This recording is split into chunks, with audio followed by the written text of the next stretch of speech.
پہلے تو میں نے نام پوچھا اس سے، تو اس نے ذیشان بتایا۔ میں نے کہا یار محمد ذیشان، کہتا نہیں میں عیسائی ہوں۔ تو میں نے کہا یار وہ ایک کلمہ ایسا ہے جو جنت میں لے کر جانے والا ہے، جس نے کلمہ نہیں پڑھا ہوگا وہ جنت میں نہیں جا سکے گا۔ اس نے کہا جی وہ کون سا کلمہ ہے؟ میں نے کہا لا الہ الا اللہ محمد رسول اللہ۔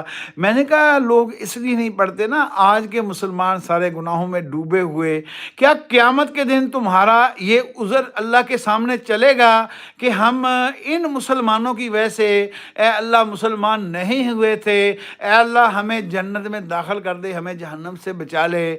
اللہ پاک نے تو فرمایا نا کہ میرے نبی کے پیچھے چلنا ہے، اور تم ان کو دیکھ کر مسلمان نہیں ہوئے تھے۔ تو میں نے پھر ان کو کہا کہ اپنی جو پہلی کتابیں انجیل توریت وغیرہ اتری ہیں، ان کے اندر چیٹ جی بی میں جا کر وہ آیتیں جو انہوں نے چھپا دی ہیں، ان آیتوں کو نکالو، اور اس میں دیکھو کہ آخری نبی پیارے نبی محمد صلی اللہ علیہ وسلم آویں گے اور ان پر لوگ ایمان لاویں گے، وہ لوگ کامیاب ہوں گے۔